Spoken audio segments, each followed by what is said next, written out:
happy to be joined at this hour by the veteran Democratic strategist and notable introvert, James Carville. James, welcome. What do you think of what you see tonight? I love it. I don't know if anybody with a political IQ above room temperature didn't think we're going to win both of these races. So I'm very optimistic. I think it's a very great night for the country. But I want to point out one thing. Whitfield County is where Dalton is, where Trump went.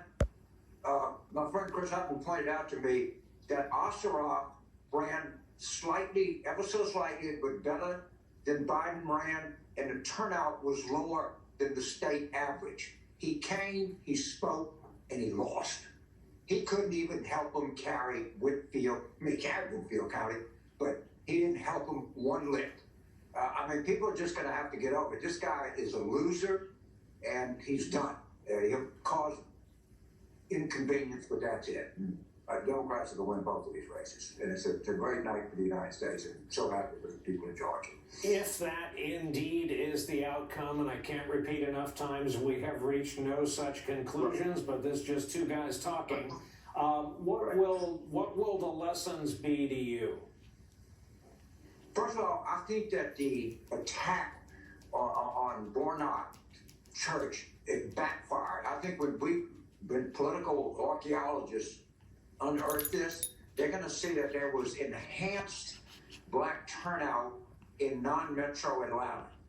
And I grew up in rural Louisiana. I have some idea of the importance that the black church plays in these communities, and I think that backfired on them, and that contributed a good bit to the victory of both of these two candidates. And my friends in Georgia telling me that the turnout was enhanced in those kind of counties, and I guess it would be from like Columbus to Augusta, what they call it, the Black Belt, Georgia, where they don't carry a lot of these counties, but there's a significant vote. And I think it came out and that blew up right in Kelly Loeffler's face, and probably blew up in Perdue's face too.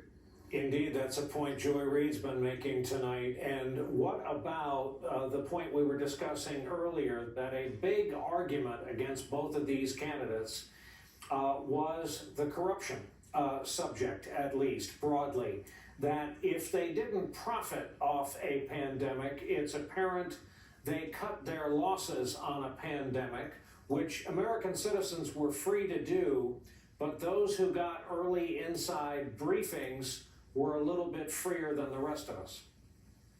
Yeah, I think the whole thing's disgusting. I think that corruption is the number one issue in American politics right now.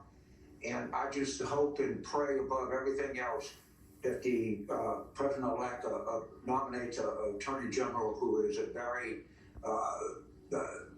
wants to enforce the federal criminal law. I think that's very, very important to begin to restore some faith in our process here. That's a terrible thing, and I really hope that President Biden has a very competent person who has great reverence for the federal criminal code. And James, what about the fact that, let's say, for the purposes of conversation, the Democrats go 1-1, or even perhaps 2-0 tonight, the fact that it will be born into this world, into this environment of so much tumult. It is so toxic. Any victory by a party not named Republican will instantly be branded corrupt and fraudulent. Well, you're going to have that. This is going to shake their confidence. That there's nothing more fun than watching the Republicans after they lose a race. You know, we lose, and we go kumbaya, and DeCock was a great guy, poor John Kerry, and they should, Hillary should have answered the negatives or something. They go after each other with meat cleavers. And people have no idea of what's coming up here in the next couple of weeks in terms of the political discourse in the Republican Party. They're going to be like at each other's throats tomorrow. And they don't mind pointing fingers, and they're going to play the blame game left and right. And again, Trump didn't get it done. He lost. He came in, he put it on the line, didn't make it. Too bad. Out of here. And they're going to be trying to deal with him in any way, but I think we're going to see a real change in the way that the public looks at that, and we're going to see a real change in the way the Republicans look at this. He didn't get it done. He lost. And that's just a fact. And it is going to settle in the political community. It's going to settle in among Democrats. They're going to be less fearful. I think Warnock has shown, and Ossoff. I mean, here we have an African American and two Jewish senators. Somebody texted me tonight and said, "Listen, Maddox, I don't know what." This is a great night for America. It shows that anybody in this country, and very demonstrably, has a place that if they work hard to do it. I think this is a wonderful thing, and my hats off to all of those, all of our Democratic friends in Georgia, and particularly these two candidates. They really stepped up and had real gain here. They're really something to be proud of. Final question. It has often been said in relationship guides, find someone in your life who looks at you the way Mike Pence looks at Donald Trump, and you'll be set up. You'll be in good shape. He has worked hard at being a supplicant.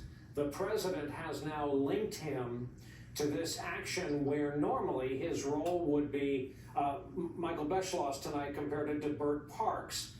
His role would be an MC. There's no heft to the role. There's no job to do.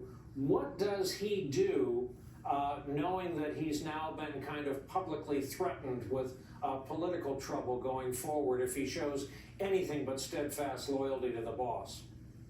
Well, there's a story in the Times that he told Trump, "I can't do anything about this." And Trump quickly put out a statement refuting it. Okay, that was Maggie Haberman that did that story. I would bet anybody $1 to a donut that story is accurate. It said Maggie does not make mistakes. And he and Mother are going to go back to Indiana high. That's what's going to happen. I mean, this whole thing is falling apart right in front of our eyes, and it's just fun to watch. It really is. I'm immensely enjoying watching this entire meltdown. And they're going to, these two people are going to do our country great in Washington, and we're going to move ahead. And Trump lost, and Pence knows it, and everybody knows it. And I seriously doubt that Maggie's story is wrong. Seriously. James Carville, our thanks as always for joining us. Great to hear your voice. Great to talk to you along the way. Another break for us. When we come back.